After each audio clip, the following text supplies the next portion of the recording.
Hello, everybody. Welcome to episode 4 of the Alfred.e22racing podcast. The first thing I'd like to talk about in this episode is some unfortunate news. Unfortunately, NASCAR driver Kyle Busch passed away over the last couple weeks since the previous episode, so I'd like to send my condolences to his family and everybody in the NASCAR community. This is a devastating loss. Kyle was an amazing driver, father, and husband, and he will truly be missed. Some recent updates since the last video. So I graduated high school. So we went to my high school graduation in Atlanta, Georgia. Since I did an online high school, everybody met in Atlanta and they had a ceremony. It was a very nice ceremony. Here are a few of the pictures from this ceremony.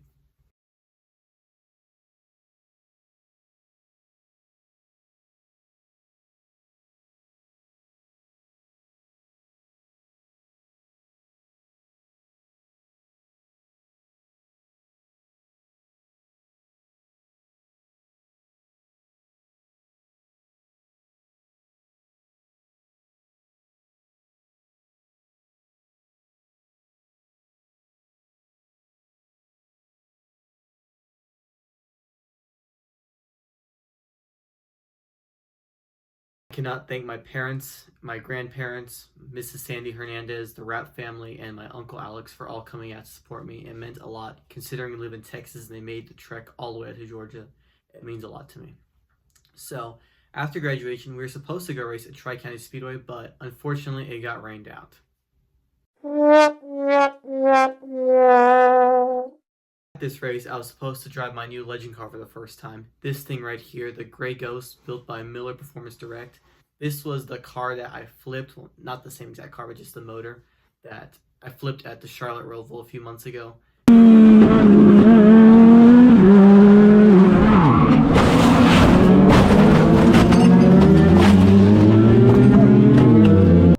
I was supposed to do my first laps in this thing, but unfortunately it got rained out, so we still picked up the car, but unfortunately did not get to race it.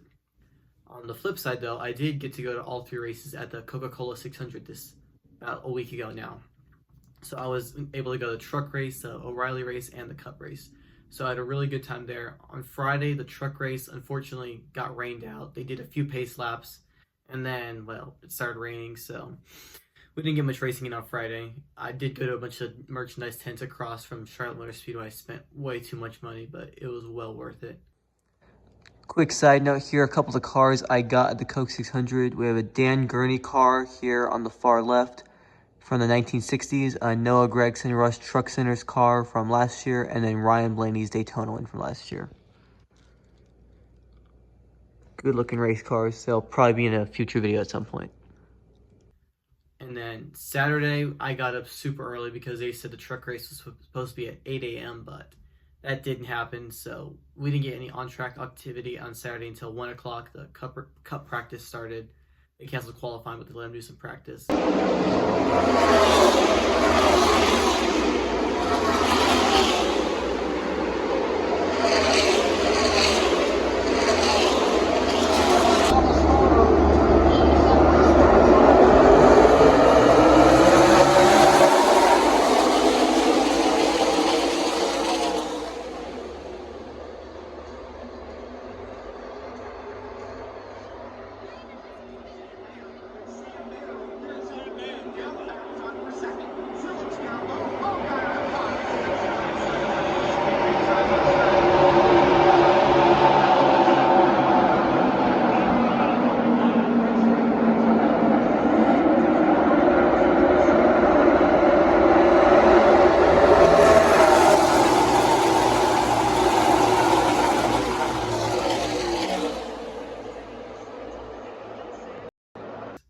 Then the O'Reilly race started around 5. They got a few laps in, and it started raining.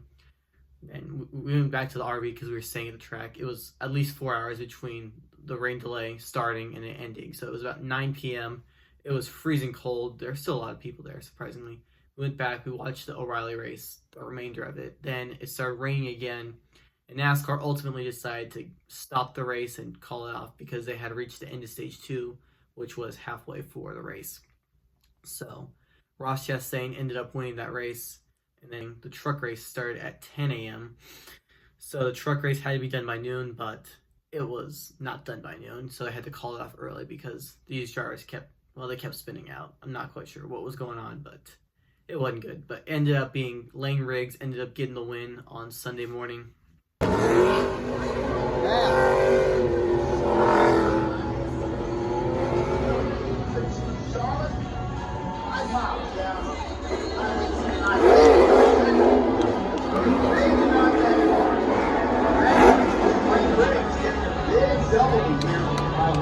On Sunday morning. It was a good race, and then that led us into Sunday. So the rest of Sunday we were waiting around for the Coke 600, and I got to go down on the racetrack. So here are a few pictures from that.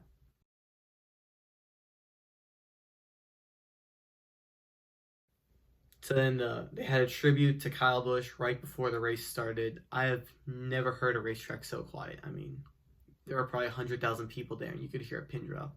So it was an amazing tribute to Kyle Busch, and then they had all the military activity beforehand. It was a great experience.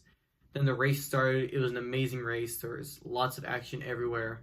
Different drivers were running up front, like Zane Smith, for example, who I didn't think would be a factor, was leading some of the race in the front row motorsport car. And it was just entertaining all around. It looked like it was going to be a Toyota win because they were fighting for the win a lot. And then on the last pit stop, Daniel Suarez took 2 tires instead of 4. Beat everybody out of pit road, held them off long enough, and then the rain came back.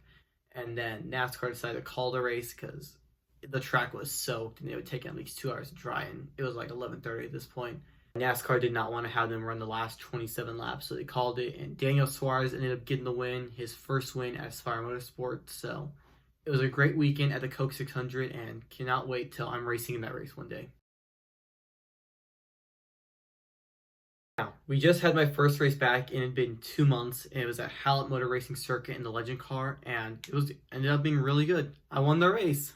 So I ended up winning the race. It was a great battle between me and Oliver Dibble, my teammate at Robert Gaden Racing. We raced really hard. We never touched each other. On Saturday, he was leading, and then I was able to get past him at the end of the race, about 4 laps to go, and took the lead. Then on Sunday in the feature race, we were also battling for the lead, and I was able to get past him about 5 laps to go. So I was able to win both races. It was an amazing weekend. And the car that I'm running right now, the E22, I won those races, and that thing just refuses to die. So we've had that thing since I started racing Legend cars close to 4 years ago now. That thing's been through all kinds of stuff. The ladder's broke. So what the ladder is the support system on the back of the race car. It's broken twice. I've ended up in the tire wall a couple times. Not really my own fault, just racing things that have happened. And I've ended up in countless wrecks in that thing, but that thing is like, it's a zombie. It just refuses to die. It's a great race car. It was on rails the whole weekend. We were running super fast lap times, and I was very happy with it being my first race back. So here are a few pictures from this weekend at Hallett. How were you able to get past him? Hold on. Do it again. Do it again.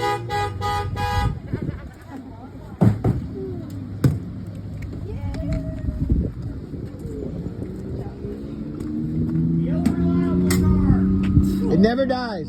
That car will not die. Man, congratulations, Alfred. Thank you. Yeah. I don't know how you guys managed to race and not hit each other. Bumper's still intact. Bumper's still intact. I don't know how y'all race without hitting each other. That's some respect. Yeah. Good job, man. Thank you.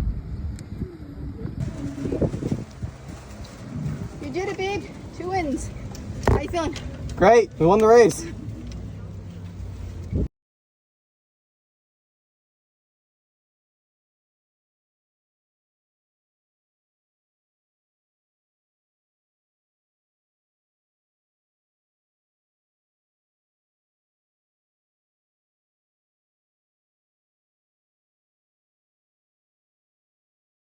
So now my racing history, the segment where I talk about the past of my racing. So last time I said I was going to have a second part of the 2021 season. I just realized it's going to be a 3-part episode. So this is part 2.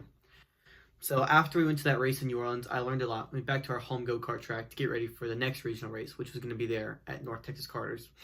So the prep race the week before, there were 19 of us, and I ended up getting 4th. It was close to a podium, but just didn't work out that day. So the following week was my first regional race at our home track, North Texas Carters. So there were about 16 of us. I was running LO206 Junior. I qualified on outside pole. Or hold, let me back up real quick. So Friday practice, nobody practiced at all because it was just pouring rain. I mean, there was rain all day, the entire day. It was just a wet, miserable day. So nobody practiced. I was the only one who went out there just because I'd missed school and I didn't want to make it a waste of time. So that was my first rain experience. It's pretty fun, just running out there and getting to learn different things about racing in the wet. So then it was my first regional race. I ended up qualifying on outside pole, which was great. That was the highest I'd ever qualified at the track. Then in the heat races, I did well, getting seconds and thirds. So I was for sure I was going to get a podium. Then the feature race rolls around. I'm running third. I get passed for fourth, and then first place he was on rails that entire weekend. He was destined to win, which he ended up winning. So third place and we were catching up to second place. He was at least a second ahead, and we worked him the entire race, and we got to him. Unfortunately, I ended up finishing fourth, which was an absolute gut punch for me. I remember just going back to the RV. I was just crying.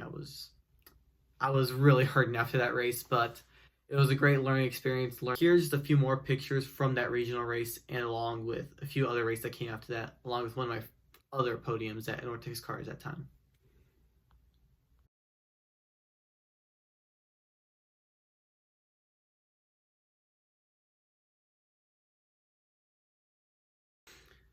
So all this was in around May of 2021. So I had just gotten out of 7th grade in May of 2021, and then it was my first day of summer vacation. We have a race at the go-kart track. So we decided to put on new tires. To this day, I have no idea why we decided to do that, but we put new tires on, and I wasn't very fast that day, so I was fighting for a top 5 with another kid. Then we hit tires. I grabbed onto the wheel so hard, it snaps my wrist, unknown to me at this point in time.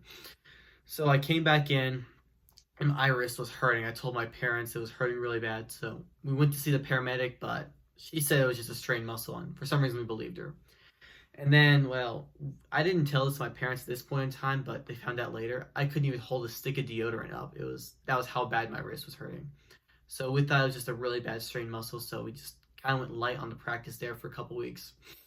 Then we had a race the following week. I ended up getting second. I would have won that race, but fortunately my carburetor was like falling off, so sorry, Dad, but you kind of cost me that race. So I got second in that race. It was a great day. And then the following week, we went to Houston for my first time down there at Speed Sport Racing Park. And I was having a pretty good weekend. I was running 4th and 5th the whole weekend. And in the feature, I'd gotten up to 3rd. I was fighting for the win. And I went off the racetrack. I made contact with another kid. Just racing incident happened. Got up into the marbles. Went off the racetrack. And then I was very mad that race. But I was ready to go to the next race at our home track and go kick somebody's butt. But fortunately, that did not happen because I had my physical, and they said, yeah, I think your wrist is broken. So at my doctor's office, they did not have an x-ray machine, so we had to go to another doctor's office, and it was cracked in 2 places. So here's a picture of what my wrist looked like 5 years ago. So then later that afternoon, I ended up at the, hold up, what was that doctor called? No, not orthodontist. Orthopedic.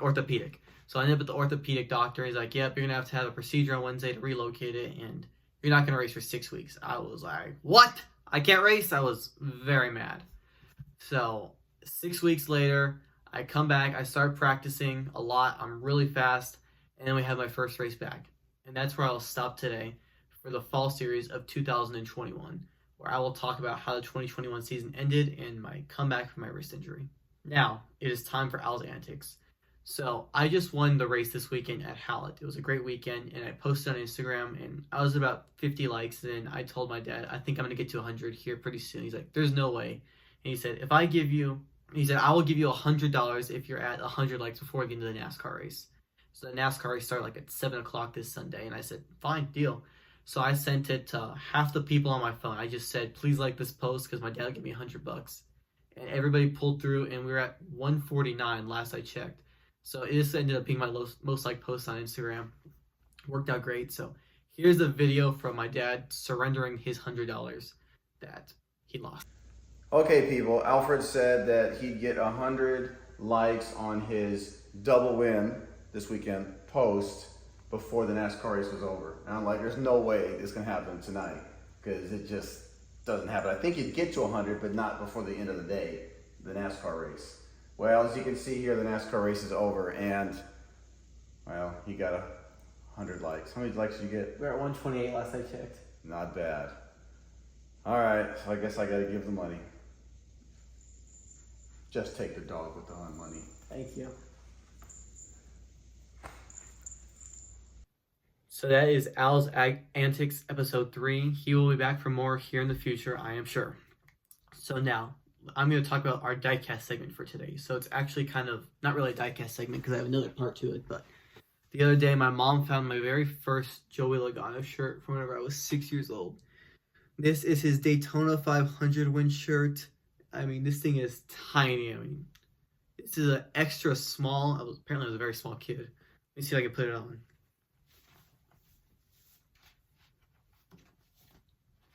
Okay, someone. Let me see. Yeah, I'm gonna rip this if I keep trying to put it on. Oh, crap, I'm stuck. Hold up. Okay. There we go, we got that. So, lesson for everybody watching. Do not put on a shirt that you wore whenever you were 6. Because more than likely it doesn't fit. So, anyway, here is the diecast from that race that got me into NASCAR. Joey Logano's 2015 Daytona 500 win car.